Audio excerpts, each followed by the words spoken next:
From the outset of this course, the idea has been to provide you tools to implement change as you see fit. What you now have is a knowledge base and a tool set. And together, they offer a way to achieve more and live life as fit and healthy person. You have the science behind the basics of nutrition and exercise and how they work to alter your body composition, improve your performance, and optimize your health. But how do you best implement these changes? Well, that's the purpose of this lecture. But it is no secret because I've been hinting at it throughout all of the lectures in this course. The key is to make small changes in your daily behaviors and habits. Sounds easy enough, right? Well, that's the entire point. To make this journey towards your optimal body composition as easy as humanly possible. Did you know that about 40% of the actions that we do in a day are habits? This means almost 10% of the hours in a day are spent doing things we don't consciously think about. That is a significant amount of time. If poor eating and no exercise had developed into habits over time, it makes it much harder to change because they are so ingrained in your daily routine. That's why it always seems crazy to me that people think they can change everything overnight or lose the fat in 1 week that it took them 20 years to put on. But change is definitely possible if the right approach is taken. The key is to set small, reachable goals and alter small daily habits that fit into your lifestyle. Maybe you were expecting me to give you an overall plan that had you eating only chicken breasts and broccoli, or drinking herbal teas and practicing yoga for hours on end. But that'll never work. The changes you make need to work for you. And trying to lift as much as your personal trainer or eat just like her may not work for you. That works for her and was probably developed over many years. But only you know what works best for you and your schedule and your family and your goals. And focus on changes you know you can make with the greatest success. Also, keep in mind that the ability to successfully change a behavior is closely related to your confidence. If you set a goal that you are not confident in, then you're not likely to make it. Why not make it easier on yourself and choose goals that you are sure to meet? For example, what seems more realistic? Exercising for 1 hour per day, 3 days per week, or losing 30 pounds of fat? Doesn't it seem much easier to work on the habits that you can control rather than on results that you really can't control? Now, it's far easier to say, I'll exercise 3 days per week, or I'll eat 4 servings of vegetables today. This lecture discusses major motivational concepts and ideas for how to change your daily behaviors in order to reach your optimal body composition, health, and performance. You need to know that changing your exercise habits alone is probably not enough to drastically change your body composition. Of course, there are success stories here and there, but to a large extent, exercise alone won't push the dial too far. To significantly change body composition, both smart exercise and a healthy diet, as we've discussed it, are absolutely necessary. Researchers have looked at the effect of diet alone, exercise alone, or the combination on weight and body composition changes in overweight to obese women. The women who were randomized into one of 4 groups for an entire year. The diet-only group followed a calorie-reduced, low-fat diet. The exercise-only group completed an aerobic exercise program working up to about 45 minutes of exercise 5 days per week. And the combined group obviously did both of these. They also had a fourth control group that had no lifestyle changes at all. After a year of this, the diet-only group decreased body fat by 4.2%, which is not bad. The exercise-only group didn't fare nearly as well and only lowered body fat by 1.6%. It was the combined diet and exercise group that did the best and lost 5.9% body fat. Other studies seem to line up most of the time to confirm these results, that diet and exercise must be combined to see significant change.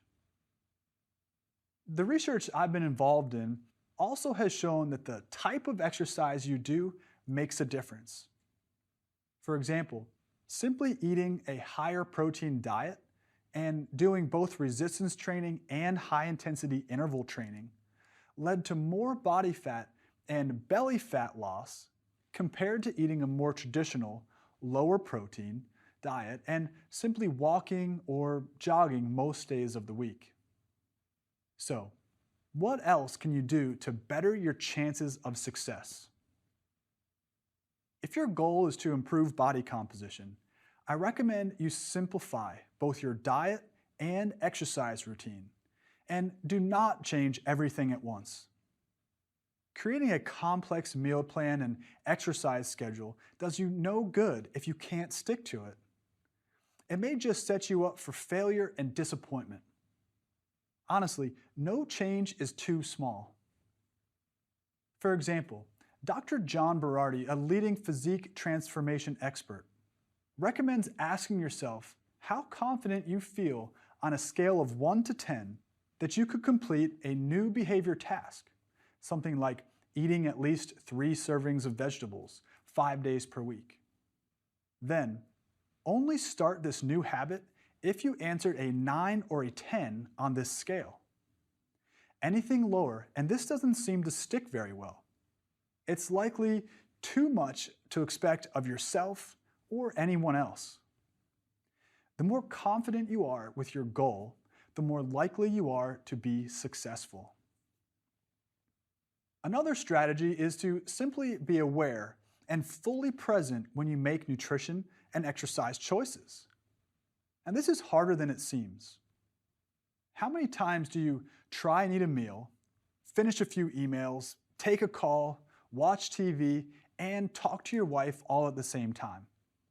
Well, I have to work at this all the time too. But if you're too busy and distracted to really pay attention to what you're eating and drinking throughout the day, it is really easy to overeat and overdrink. Researchers from the University of Birmingham in the United Kingdom published an article in 2013 in the American Journal of Clinical Nutrition that analyzed all related research for how attention and memory influenced how food was eaten. Each study of the 24 studies analyzed had groups that were either distracted or not while eating, such as watching TV or not watching TV. The authors found that distracted eating led to eating more food at that meal and in subsequent meals. They also reported that simply being mindful or paying attention led to eating less later on in the day. Another study had 60 women eat a cereal bar while watching TV, walking, or talking, and they measured their desire to eat and total food intake. While desire to eat was not influenced, the women consumed more calories in the day, specifically 5 times more chocolate, if the cereal bar was eaten while walking. Now, the authors simply noted that this served as a form of distraction that led them to overeat. The type of distraction that would lead to more food consumption is probably quite individualized. In this study, walking was a bigger distraction than TV. But there are many different types of mindless acts that can completely sabotage everything you've worked so hard for during your workouts. The simple act of paying attention and being physically and mentally present when you eat can make a real difference in the amount of calories you consume. It's far easier to eat until you're about 80% full if you pay attention. There is no clear way for how to only eat until you're 80% full though, so you'll have to experiment with this. You probably know though that feeling of being very hungry and also of being way too full. So practice stopping at a point when you feel like you're not overly full. Perhaps it's that point when you say to yourself, I should probably stop now, but one more serving would be so good. Just give it a try. I think you'll find out how to stop when you're about 80% full if you practice enough and make this a real goal. Along the same line, one study decided to see how this approach, often called mindful eating, worked in middle-aged women who ate out at restaurants at least 3 times per week. They had one group attend small group sessions to learn about behavior change and mindful eating strategies, while the other group had no help at all. As you might expect, the people who knew about the practice and being fully present when they ate took in fewer calories throughout the day and lost significantly more weight. So here's how to start. Slow down. Simply eating slowly might just give your brain a chance to process hunger cues and help you figure out when to stop eating. It is pretty well understood that it takes a little bit of time to feel full. And if you don't give yourself that time and just keep shoveling your food in, it's pretty easy to get a few hundred extra calories down in just a few minutes. Also, try to eliminate distractions. Just like when you drive, if you can stop all of the distractions when you eat, you'll have a better chance of making it to your destination. TV, tablets, cell phones, and any number of gadgets will distract you. You can also practice being fully present and engaged during your workouts. I can't tell you how many times I walk into my gym and notice the same person, day after day, year after year, mindlessly going through the motions. If you're outside, try to look around a bit, safely of course, and notice the landscape, the trees, smell the fresh air. If you always jog or run with music, then from time to time, try unplugging and just listen to your breathing and your heartbeat as you exercise.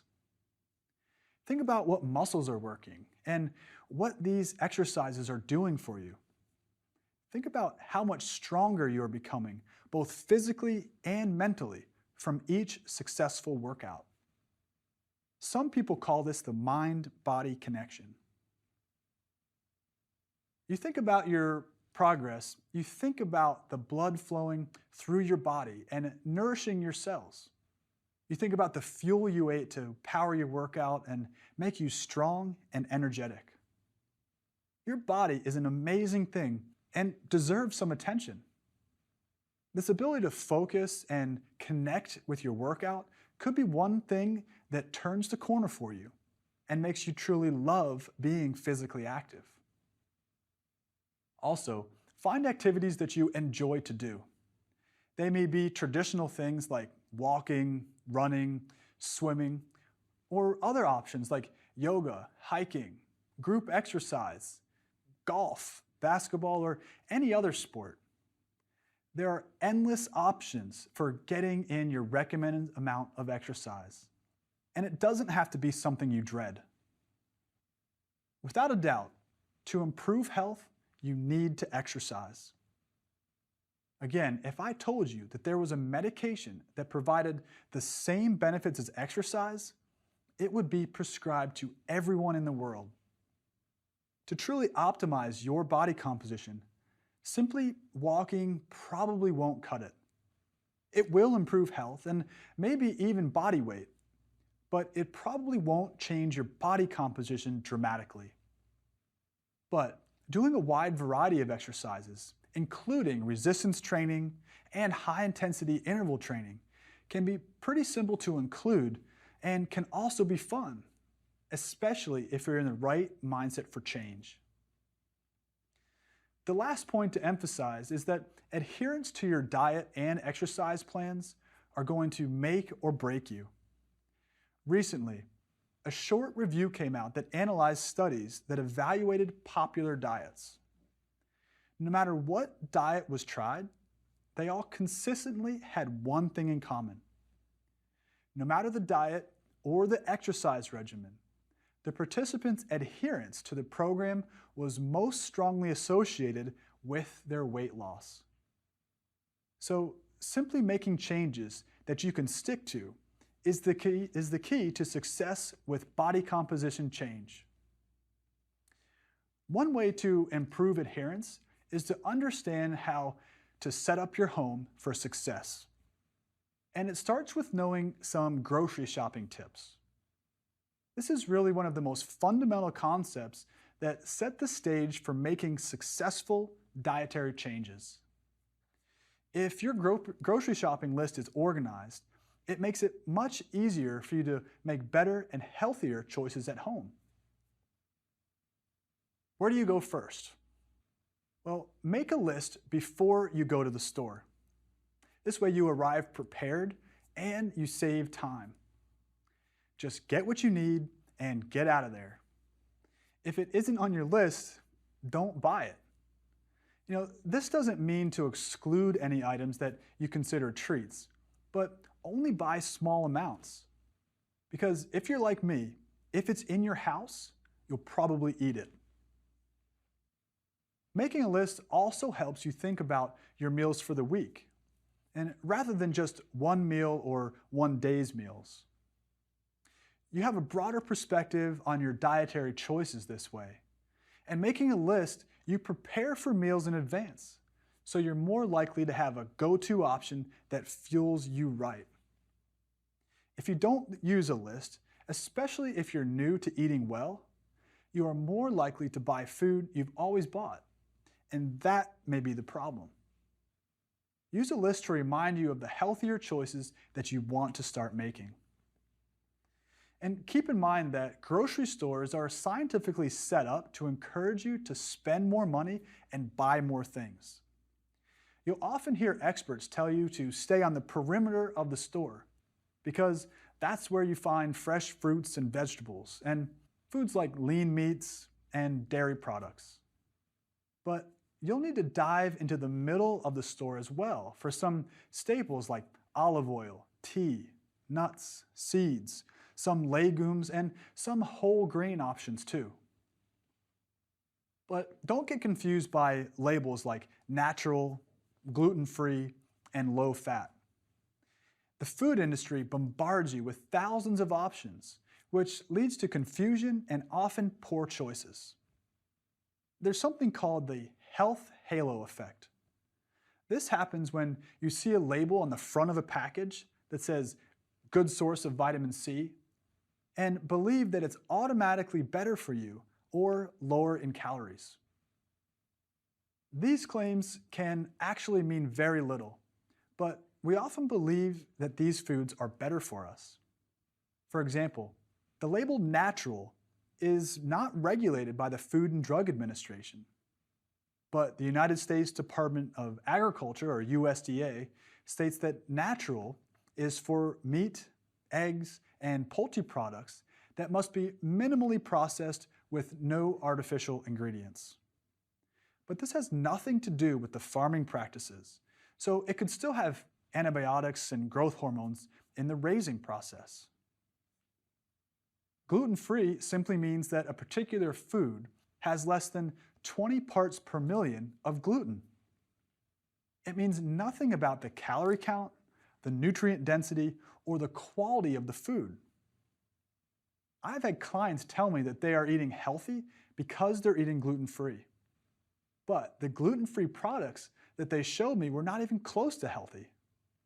Unless you have a doctor's order, eating gluten-free is no more or less healthy than eating gluten-full. The same goes for low-fat products. All this means is that food can have no more than 3 grams of fat per serving. Usually, low-fat foods are also stuffed full of added sugars to improve the flavor due to the lower fat content. So your best bet is to investigate the product for yourself by looking at the nutrition facts label that can be found on each item. Or better yet, aim for minimally processed foods with as few ingredients as you can manage. Notice I didn't say don't eat processed foods. This just isn't very practical.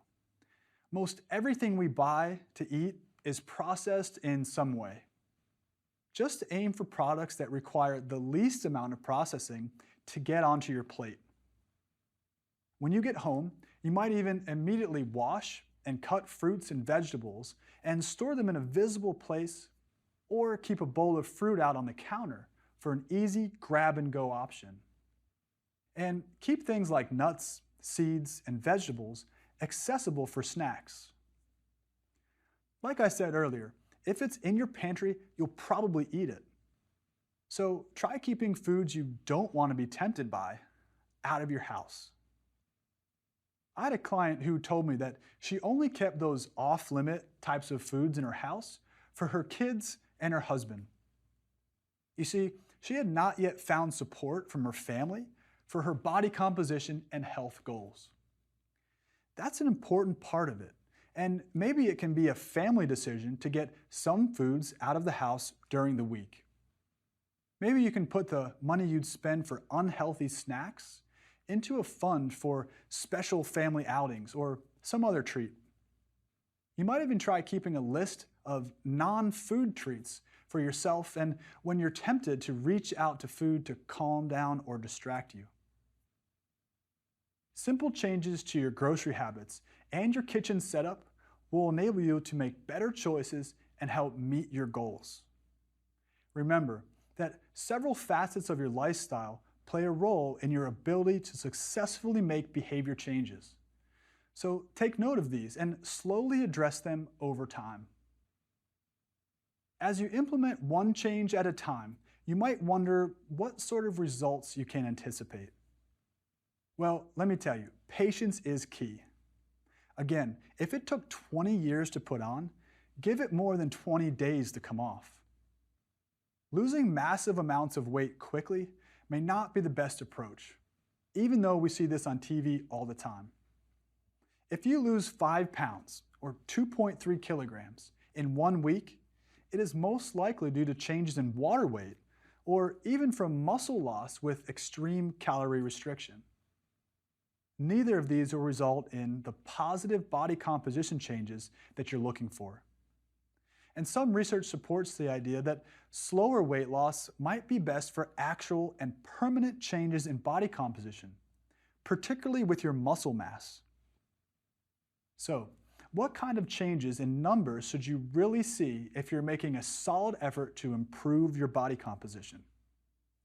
Well, it's tough to tell because it is so individualized, but some experts suggest that average fat loss changes are around 0.5% body fat lost every 4 weeks, and average muscle gain is about 1 pound or 0.45 kilograms of lean mass every 4 weeks, if those are your specific goals. And I know all of you want numbers and goals, but you should first ask yourself, how does this make me feel? Is this working for my lifestyle? And then listen to your body. But if you aren't making any progress, then it's important to reevaluate and make a change that you can stick to and begin the process again. For example, let's say your goal was to pack your lunch for work at least 4 days per week, but you were only able to do it for 2 days. Now, identify what didn't work. Perhaps you waited until the morning to pack your lunch and ran out of time. Maybe you didn't buy the right foods at the store, so recheck some items on those grocery store lists. Well, these barriers should become the focus of your change. For instance, you might leave a note on your bathroom mirror to remind you to pack your lunch before bed. Being aware of what your progress should look like and being prepared to encounter barriers and relapses are both very important to your overall success. Behavior change is the ultimate combination of everything we've discussed. The fascinating field of body composition, exercise, nutrition, and health is rigorously scientific. And what we know is growing and changes all the time. Ignore the fads. Possessing real knowledge about the science of nutrition and the science of exercise to improve your body composition will help only if you can put it into action. Unfortunately, there's a huge difference between knowing what to actually do and then actually doing it. As the popular quote states, the difference between who you are and what you want to be is what you do.